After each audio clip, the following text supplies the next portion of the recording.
My wife's affair with her boss unraveled when I discovered that baby wasn't mine. After years of lies and manipulation, the DNA test proved it, so I took control, filed for divorce, exposed the truth, and walked away. You know those moments when your life is split in half? There's a line drawn in the sand, and once you cross it, there's no going back. That's what it felt like when I found out about Susan's betrayal. It wasn't just any betrayal, it was the kind that leaves you questioning your own sanity, wondering how you missed all the signs, and trying to figure out when everything went so horribly wrong. We had been together for 6 years. From the outside, we looked like that couple, the one that had it all. I was working a high-pressure job that kept me away from home more often than I liked, but I was doing it for us, for our future. Susan stayed home, managing the household, and when we decided to start a family, I thought we were on the same page. I thought it was the next chapter of our lives. Spoiler alert, I was wrong. When Susan told me she was pregnant, I was over the moon. The thought of becoming a father gave me a new sense of purpose. I threw myself into it, reading baby books, painting the nursery, even working closer to home so I could be there more. We spent evenings picking names, imagining our future as a family. For a while, it felt perfect. I had no idea that under the surface, things were already crumbling. The day it all fell apart was one of those moments I'll never forget. We were at the hospital, our newborn daughter in Susan's arms. Both of our mothers were there, hovering and cooing. The nurse came in with the birth certificate application, a mundane task in the middle of what should have been a joyful moment. Susan asked me to fill it out, but something stopped me cold.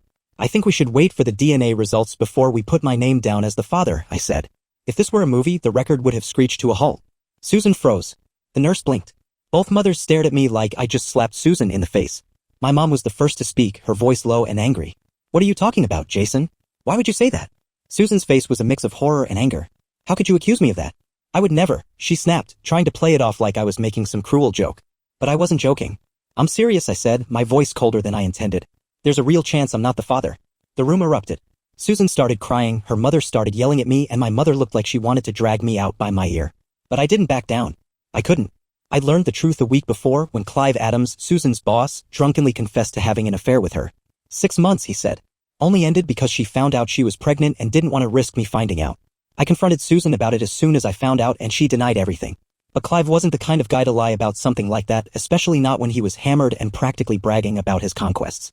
That night, I slept in the guest room, staring at the ceiling, wondering how I had been so blind. As I watched Susan cry in that hospital room, my anger didn't lessen. If anything, it burned hotter. I knew she'd been seeing Clive behind my back for months while I was out there busting my ass to provide for our future. And now, she was holding a baby that might not even be mine, expecting me to just accept it without question. I wasn't about to be that guy. I wasn't going to raise another man's child while pretending nothing happened. My mom tried to reason with me, but I wasn't budging. Susan's mom, Tony, kept shouting about how I was ruining everything, but I barely heard her. I just kept looking at Susan, waiting for her to admit it. Finally, through the tears, she broke. Okay, fine. I was lonely, Jason. You were gone all the time and Clive was just there. There it was. The truth. And it hit me harder than I thought it would. I couldn't move, couldn't think. I just stared at her like I didn't even know who she was. I didn't mean for it to happen, she whispered. It was just. I was so lonely. I couldn't take it. I walked out of the room, leaving behind the chaos I just unleashed. I didn't stop walking until I was outside the hospital, leaning against the cold brick wall, trying to remember how to breathe. I didn't know what I was supposed to feel, anger, betrayal, grief. It was all tangled up, choking me. My phone buzzed. It was a text from Clive. One word, sorry. I almost threw the phone across the parking lot. Instead, I just stared at the screen, wondering if I'd ever feel normal again. After leaving the hospital, I drove around aimlessly, trying to process everything. The truth was like a splinter buried deep under my skin, painful, constant, impossible to ignore. I kept replaying Susan's confession, hearing her say she was lonely like it was some kind of excuse. As if my long hours at work justified her betrayal. I ended up at a diner on the edge of town.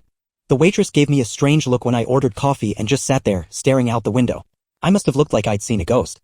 In a way, my entire life had just been ripped apart and I didn't know how to put it back together. My phone kept buzzing, but I didn't look at it.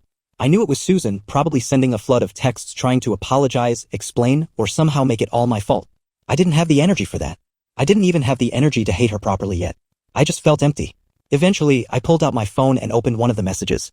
It was from my mom, Jason, come home. We need to talk. I ignored it and opened another from my buddy Steve. Dude, where are you? Heard some stuff from your mom. You okay? No, I wasn't okay. I wasn't anywhere near okay. I stayed in that diner until the sun dipped below the horizon, trying to make sense of it all. I kept thinking back to all those months when Susan was acting weird, staying late at work, and being distant when I called from the rig. I chalked it up to stress, to being apart too much. Never once did I think she was cheating. Maybe that made me naive or just a fool. I couldn't decide which. Eventually, I decided to face the inevitable and drove to my sister Megan's house. She opened the door and took one look at me before pulling me into a hug. Megan didn't need an explanation. I guess Mom had already filled her in. We sat in her living room and I just unloaded everything, how I'd found out about Clive, the hospital scene, how lost I felt. Megan didn't interrupt, just listened. When I was done, she handed me a beer and shook her head.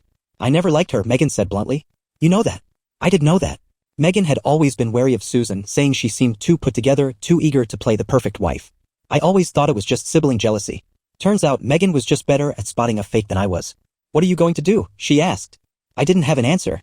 Part of me wanted to just disappear, pack a bag and drive until I hit the coast, find a crappy motel, and drink myself into oblivion. But another part of me knew I couldn't run. I had to face this head on, even if it felt like it was breaking me apart. I stayed the night at Megan's, not ready to go back home. The next morning, she convinced me to see a lawyer just to know my options. Divorce wasn't something I had ever thought about, but now it felt like the only option left. Megan offered to go with me, but I said I needed to do it alone. Sitting in the lawyer's office, I felt like I was suffocating. I couldn't believe I was there, talking about splitting up my life. The lawyer, a woman named Diane, was practical and calm, asking me questions I wasn't ready to answer. Do you want full custody if the baby turns out to be yours? She asked. I froze. I hadn't even thought that far ahead. Was I ready to be a single dad? Could I look at that baby every day and not think of Clive? I didn't know. Diane advised me to get a paternity test as soon as possible. Until you know for sure, don't make any final decisions, she said. If the baby is yours, you have rights. If not, it changes everything. Leaving the office, I felt a strange mixture of relief and dread. Relief that I was taking some control, but dreaded it because I didn't know if I could handle the truth, whatever it turned out to be. Back at Megan's, I crashed on the couch and stared at the ceiling. I didn't know what my life was anymore. A week ago, I was painting the nursery and fantasizing about being a dad. Now I was debating whether I could ever look at Susan again without feeling sick. My phone buzzed again, another message from Susan. Please come home. I'm sorry. I love you. I turned my phone off. I couldn't deal with her right now. I couldn't deal with any of it. I just needed space. Space to breathe, to think, to figure out what the hell I was supposed to do next. 2 days later, I finally went back to the house. I couldn't avoid it forever, and Megan had convinced me that I needed to face Susan if I was ever going to move forward.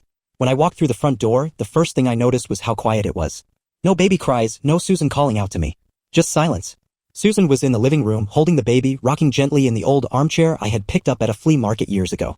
She looked up when I entered, her eyes red and puffy. Jason, she whispered like she was afraid of me. I didn't say anything at first.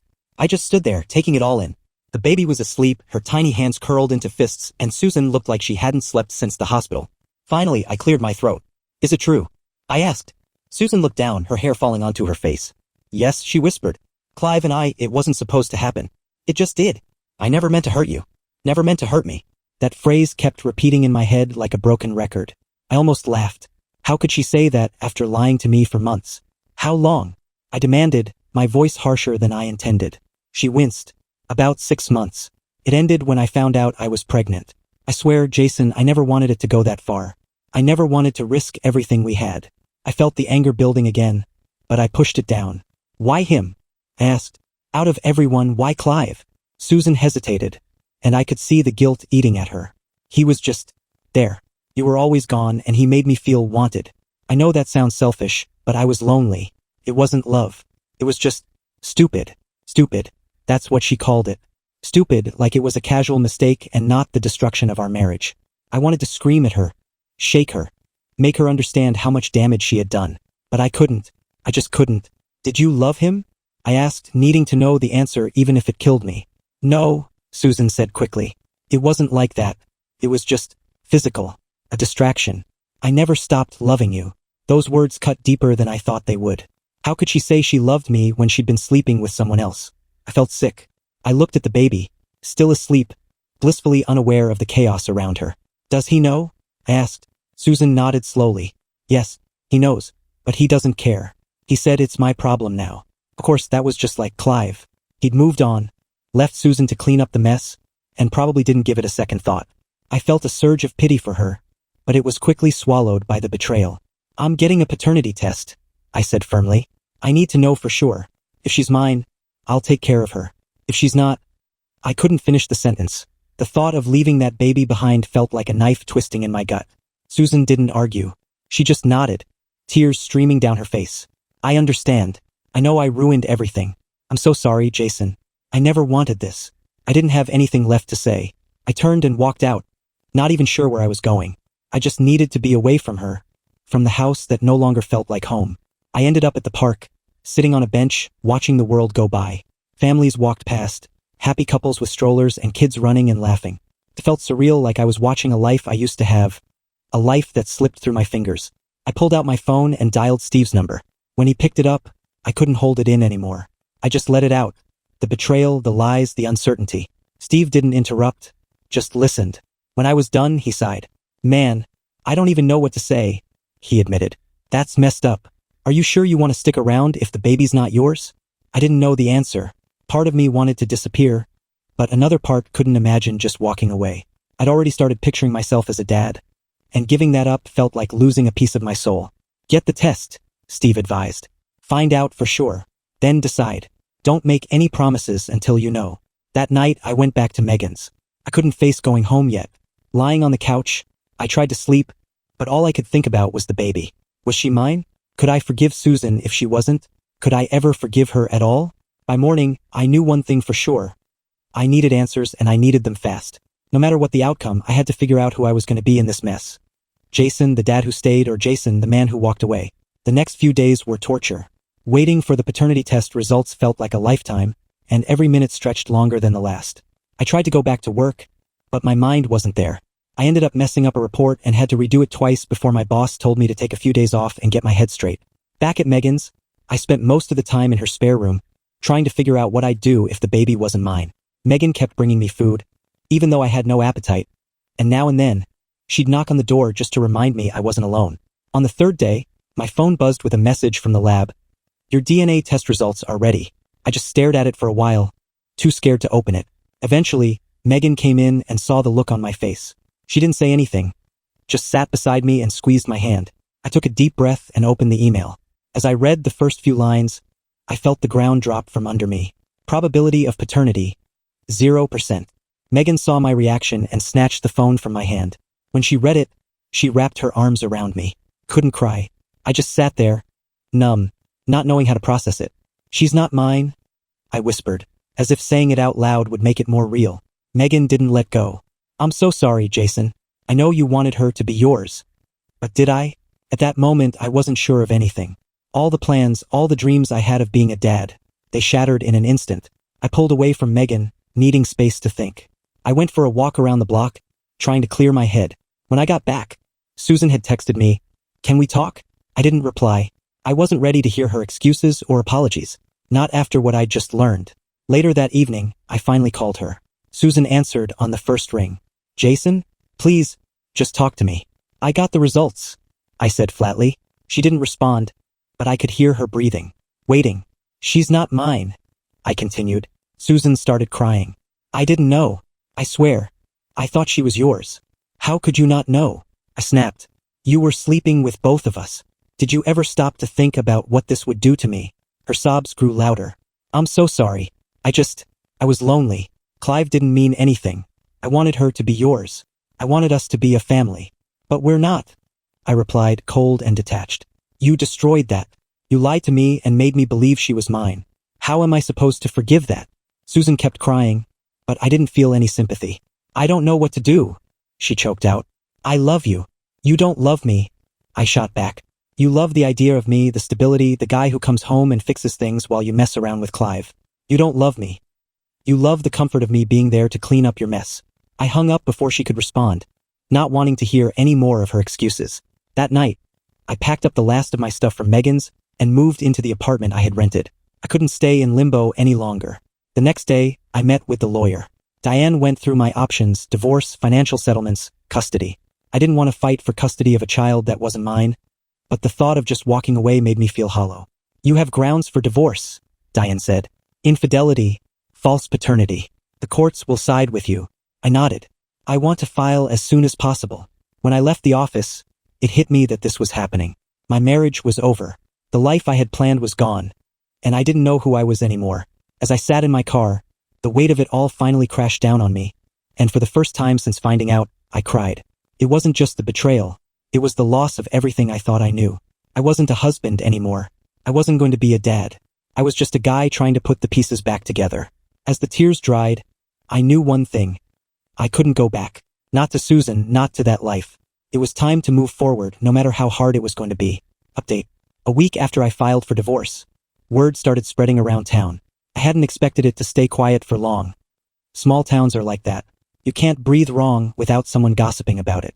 My phone blew up with messages. Some from friends offering support, others just fishing for details. I ignored most of them, not wanting to rehash the whole nightmare. One afternoon, I stopped by the hardware store to pick up some supplies for the apartment. As I was checking out, I heard a familiar voice behind me. Jason. It was Clive. Of all people, he had the nerve to look surprised to see me. I turned slowly, trying to keep my composure. What do you want, Clive? He dared to look sheepish. Hey man, I heard about the divorce. Didn't think you'd go through with it. I couldn't help but laugh. A bitter, humorless sound. Of course you didn't. You thought I'd just take it on the chin and keep playing happy family while you screwed my wife.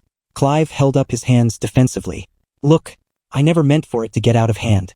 It was just fun, you know? Susan never seemed happy. And I figured.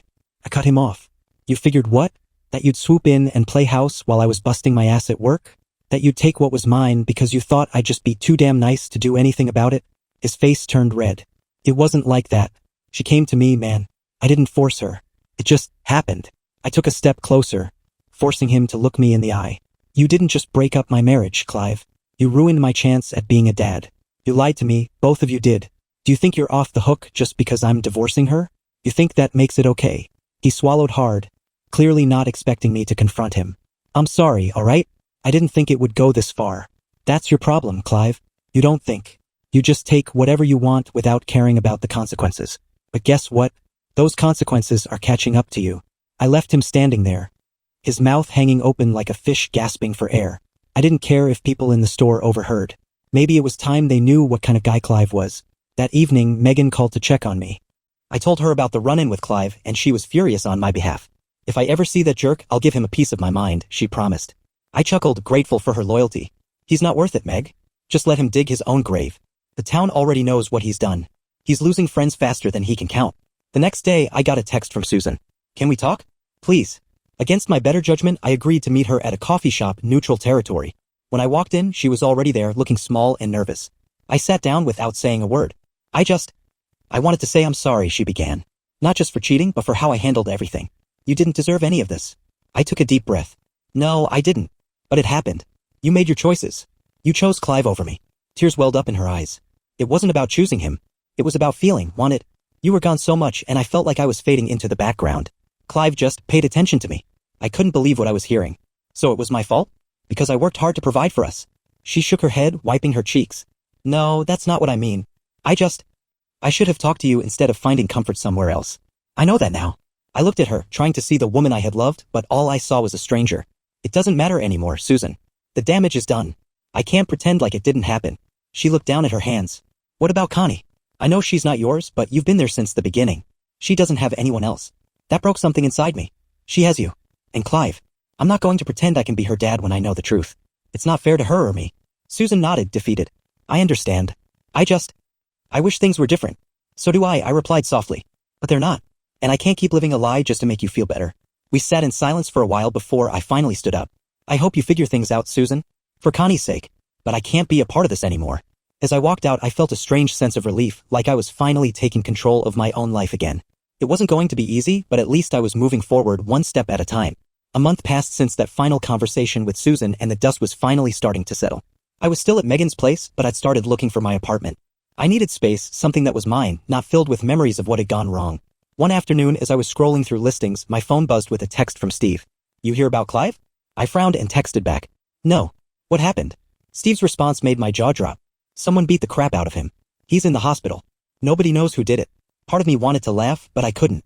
Clive might have been a cheating jerk, but violence wasn't the answer. Still, I couldn't deny the small, dark satisfaction brewing in my chest. I called Steve to get the details. Clive was found outside his house, bleeding and barely conscious. The rumor mill was already spinning, with half the town convinced it was one of the husbands of the women Clive had messed around with. I wasn't surprised. That guy had it coming, Steve muttered. Still, it's a mess. Cops are questioning everyone who has a grudge against him. Thought you should know in case they come knocking. Great. Just what I needed, more drama. I hadn't touched Clive, hadn't even thought about it, but I knew how small towns worked. Guilt by association was the rule of thumb. 2 days later, sure enough, a cop showed up at Megan's. I knew the guy, Larry, one of Steve's drinking buddies. He looked uncomfortable, like he didn't want to be there. Hey, Jason, he greeted me. Got a minute? I nodded and stepped outside. Larry glanced around, making sure no one else was listening. Look, I gotta ask, where were you 2 nights ago? Around midnight. I raised an eyebrow. You seriously think I did it? He looked embarrassed. No, but your name came up. You know how it is. Just doing my job. I crossed my arms. I was here, with Megan. Didn't leave the house. You can ask her. Larry nodded. Already did. She vouched for you. Just wanted to hear it from you too. As he turned to leave, I couldn't help but ask. Do you know who did it? Larry shrugged. Honestly? Half the town wanted to. But whoever it was knew how to cover their tracks. No witnesses, no fingerprints. Just Clive and a busted face. After he left, I couldn't stop thinking about it. Clive had made a lot of enemies more than just me. I knew Steve and a few other guys had been hit just as hard by his games. I wondered if one of them had finally snapped. That night, I met Steve at the bar. The place was buzzing with news and people were gossiping about Clive like he was some kind of urban legend. Steve bought me a beer, shaking his head. You think one of the other husbands did it? I asked. He smirked. Wouldn't blame them.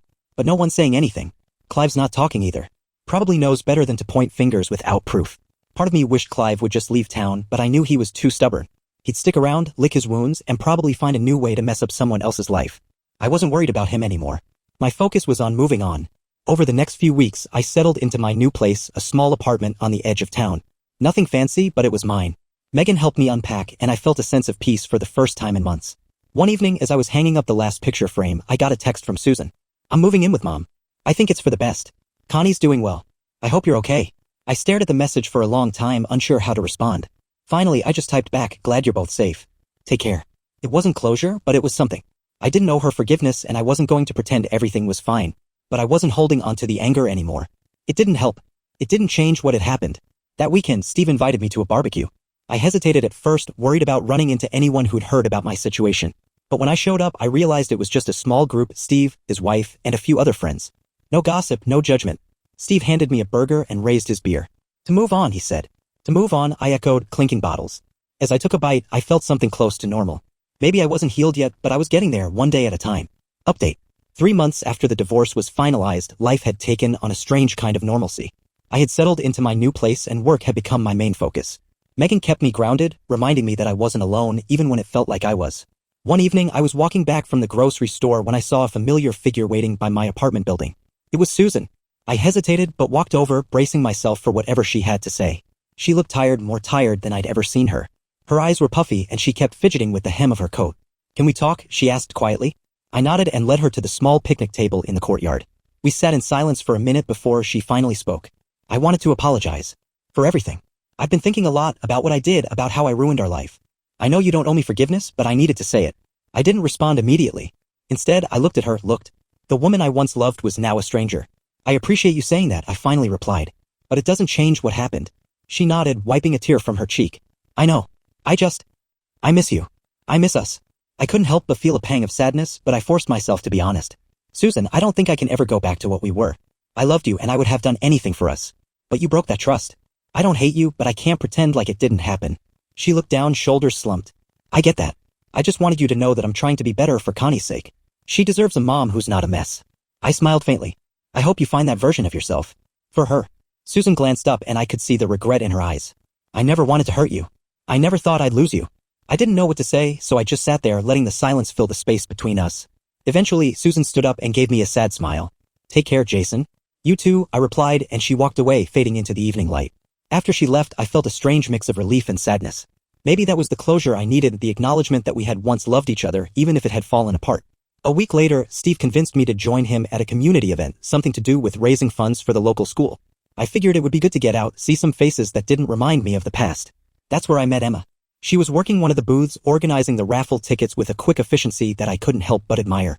Steve introduced us, and before I knew it, we were chatting like old friends. Emma had an easy laugh and a calm presence that put me at ease. We talked about everything from favorite movies to her job as a nurse at the local clinic. By the end of the night, I found myself asking for her number, feeling a spark of excitement I hadn't felt in a long time.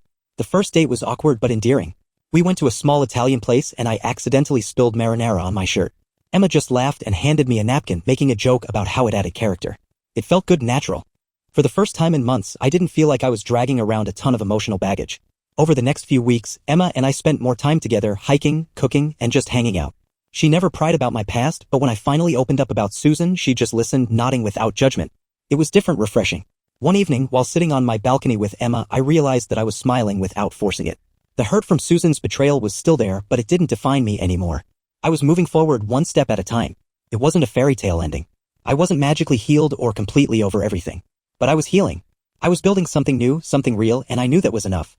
As for Susan, I heard through the grapevine that she was still living with her mom, working part-time and trying to get her life back on track. Clive had left town after recovering from his mysterious injuries. No one missed him.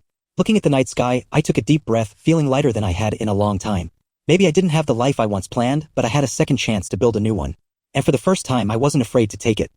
Hope you enjoyed this story as much as I do. Help this small channel grow by hitting that like button, subscribing, and sharing with your friends. Every bit of support means the world. Thanks for watching and see you in the next one.